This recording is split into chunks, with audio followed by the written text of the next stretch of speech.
Hi everyone, my name is Adriana Flowers and I have been involved with the NSA since 2018 and I am from Oregon and I run, yes, and I run the Eugene Adult NSA chapter, and I'm going to introduce our next storyteller, Ezra. Ezra Horak has been stuttering since the age of 6 and has been involved with the NSA since 2014, serving in various leadership roles. They live in Portland, Oregon, with their 2 cats, and they run the platform Stutterology, and is a board and co-chair for SPACE, Stuttering People, Arts, Community, and Education. And it is my pleasure to introduce Ezra Horak. I'm Ezra. Thank you for the introduction. And man, our storyteller speakers have been really awesome, huh? Like, just been incredible to hear from so many different people who are all doing such a incredible job at sharing what it is that they've experienced. Okay, so as mentioned, I've been a part of the NSA now for 10 years, which feels wild. I'm 33 right now, so I didn't have community until after college, right? And so a lot of the decisions that I made growing up of what I wanted to do with things were based around this idea of, well, I stutter, and so I can't do this, and I can't do that. And this is always really interesting when I tell people about my childhood, because, as mentioned, I started to stutter at 6. I was actually already in speech therapy at that point for a few different reasons, one of them being I couldn't pronounce my R's at that time. They fixed that one, so I appreciate that. And I started to stutter. And when I started to stutter, the speech therapist didn't know what to do. And my mom watched as my confidence started to drop. I was a very outgoing social kid. Even though I didn't have friends at school, because I was a weird kid too. But when we went out to the beach or wherever, I always had a new best friend for the day, and my mom was starting to watch that drop. And she asked me, and I said I didn't like speech therapy, so she pulled me out. And she said, we're gonna find you something else. And this is back in the 90s, but I was lucky enough to be in San Diego. And so there were speech therapists there who knew a little bit more and knew some more affirming stuff, and we were able to find them.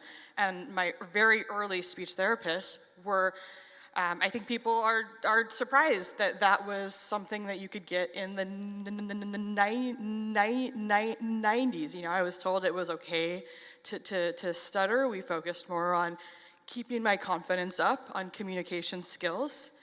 And they educated my mom. They mentioned the NSA. My mom found a piece of paper from the 90s.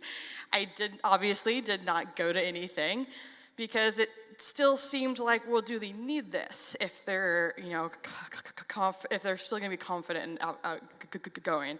In hindsight, I wish, that we had, but here we are. So, and my mom, her education of it was that my kid's going to stutter. The most important thing is that they keep talking. Whether they stutter, whether they don't stutter, that part doesn't matter. What matters is they continue to talk. So I always tell people, my mom, she never did the stuff that a lot of parents are even told sometimes by speech therapists or they hear about doing. She didn't do any of that. And she never praised when I was fluent. She never was like, wow, you did a really good job. You didn't stutter. Never, I don't have a single memory of that with my mom. I did have it with my grandma, who was a big part of raising me, and with the teachers I had in school. Those were usually more of the issue, actually. My peers didn't mock me, but the teachers wanted to protect, and so they would exclude me from things. And those messages, being excluded from things, is what started to teach me, like, maybe people don't want me to talk. Maybe it's better if I don't. And I still, even with those affirming things, because there was still an overarching message, right, I still kind of started to sink into, like, maybe. But I still believed my voice is worth listening to. And if somebody mocks me, they're the problem, not me. If somebody's impatient, they're the problem, not me. And so I had that instilled at a really young age. And so fast forward, even though I was scared, making decisions, all of that, I still had this in me that a big piece of stuttering, a big problem the people who stutter face, it's not the disfluent speech. When you ask people who stutter, what's the hardest part of stuttering? You might mention, some of the physical tension or this, but it often comes down to people mocking them or not listening to them, feeling like they don't have time. So, 2 years ago, I started posting more on Instagram. I started an account called Stutterology. I'm curious, because I'm nosy, who here follows me on Instagram, Stutterology? That's really cool. Thank you guys. It's really cool. It's an honor for sure. I originally started Stutterology aimed more at parents. I wanted parents to hear these messages that my mom heard, and that they could help instill in their kids too. Your kid's gonna be okay. They can be okay with a stutter. It doesn't mean their life is going to be hard or the worst. It might mean there's certain challenges, but everyone's got different challenges. What's important is that you learn how to have those conversations with your kid and how to help empower them, how to help fight for them. I have notes, and I am not going by them at all. So I'm going to try to go back to that, because I do think this is such an important topic, and I was inspired by the theme of the conference this year, Uniting Voices, Igniting Change. And I'm going to have to skip some of the stuff I wrote, which is fine. But one of the things as I got involved, and I started going to groups and conferences and other things and hearing from individuals, getting more and more involved, is I would hear people who stutter say things like, I know a famous person has said this, but I don't want to get it wrong, but the only disability people still make fun of is stuttering. And then you hear that, oh, it's true. And here's my issue with that. It's not true, for one. There are other disabilities that people make fun of. We are hyper aware to stuttering. It'd be like asking, a white person how common racism is somewhere. Like, we don't really, like, you know more what you see, right? You're hyper aware to those things. So that's part of it. And two, instead of being bitter about it, because there is some truth. I recently had a video go viral on TikTok, was not expecting this. It had over 2 million views, and I got a lot of comments that were really bad, and I thought, why are people so comfortable with this? But instead of being like bitter that people are still doing it, I thought, well, what can we learn from the disability community? And what can we learn from this neurodivergent acceptance movement that's been going on, right? And what can we learn from people who have made these major changes in society? I know in my lifetime, the change from people who are gay and trans has shifted, and even though it's not a perfect, society for people, there's been a shift. We've seen a very big shift in my lifetime of what is considered okay to say out loud. What can we learn from those things instead of being upset that it hasn't happened to us yet? And so I had a handful of things, but one of them is we need to be able to imagine a better world. I think when we have this bitterness and we're upset, it's understandable, right? It makes total sense. It doesn't feel good. And it's hard because we can hide sometimes, right? Some people can hide all the time. They're totally covert. And some of us, it's just like maybe this interaction at a grocery store. And that makes it easy to imagine, well, if I could just fit in, if I could just sound like everyone else, it'd be okay. But what if we instead imagined a world where it was okay for someone to take their time, for somebody to stutter, and we listened to them? What do we imagine? What kind of world comes up in our brain, right? Those are the questions that I've kind of been asking around that.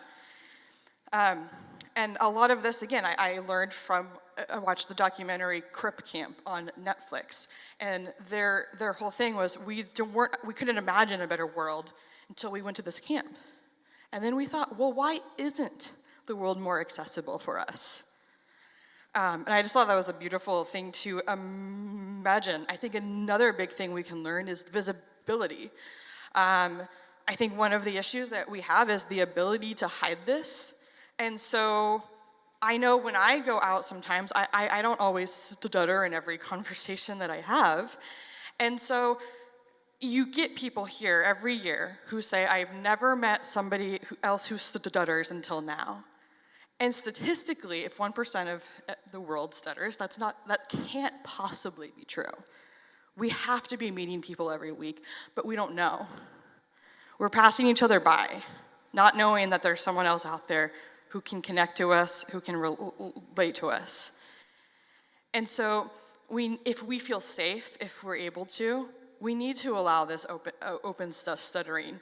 We need to be side by side by people so other people see it, parents are seeing it, speech therapists are seeing it, other people who stutter are seeing it. If you don't feel safe to do that in your world, that's okay if you need to be covert or this. Or the goal isn't to make you feel bad for not being out and open about your stutter. The goal is that the rest of us can maybe help create a world where one day it is safe for you to do that as well, if you will want to. And one of the other big things we can learn is in the actually autistic movement, we see the nothing about us without us, right? Like we in this room, people who aren't in this room, we are the ones who get to make the decisions of what accessibility, what accommodations, what that looks like for us. What does empowerment mean? What kind of language do we want to use? If you were at Mike and Mayan's workshop yesterday about the language we use, we are the ones that get to decide this. The power is with us for that. And I think that's a really encouraging thing. I think it's such an important reminder that for people to be listening to our voices, right, to stuttering voices. You might be thinking right now, like, I'm not stuttering that much. For some reason, when I get on a stage, it just doesn't happen as much. But if you follow me on TikTok, you see it. My TikTok video that went viral was trending as worst stutter ever, which seemed dramatic to me. I was like, I don't think so, but okay. Clearly we need more representation, if that's your definition. And so the more people hear it, the more they see it, it might have those negative reactions the first time, right? Because it's new, it's different. But the more they see it, the more they hear it, the more it becomes, oh, I know what to expect. I won't laugh in somebody's face because I've seen this before. I've heard this before. Maybe you've seen it, depending the facial expressions that you make. And so that's always also my advice for people who want to help, whether you're a speech therapist, you're a parent, or you're an ally in some other way, is listen to us. And when people who stutter say we want fluency, ask what that means. I think for a lot of us, at least for me, for sure, when I would say I want to be fluent, I never meant I wanted to spend all my mental energy and all of my time doing little techniques, doing easy onset. That was never what I meant. I meant I didn't want to think about stuttering all the time. I didn't want to think about the way I was talking all the time. I wanted freedom. I was calling it fluency, but I wanted freedom. I wanted to be listened to. I wanted to be understood. I wanted people to take me seriously. Those things can happen with a stutter. We don't know that. We haven't envisioned a world where that could be possible. And that's one of the great things about coming to conferences like this, is it does create that world for us. It gives us a taste. And I know it can be scary to go back in there in the quote-unquote real world and think, but the real world's not like this. Not yet. But I think we could get closer to it. There might always be bullies, there might always be those situations, but the more we can move the needle over, it makes a difference. And it impacts lives really dramatically. You know, you might be thinking, Ezra, I can't be where you're at. I can't get there yet. I don't believe that yet. That's okay. 10 years ago, I would have never believed that if somebody said that if I was up here. I would dismiss me and think that person is dumb. They don't know what they're talking about. But I do hope that you're listening when the other speakers who have been up here, when everyone else is telling you, you do deserve to talk. You deserve to speak. Your voice and the way it sounds deserves to be listened to. And you deserve to take up time. And we can fight for a better world for that. So, maybe one day we won't need to normalize stuttering as much. Maybe one day it will be. And maybe one day it will be seen as a valid communication option for us. And if that sounds impossible, that's okay. I'll believe it for now, for us. And then maybe one day we all can. Thank you guys so much.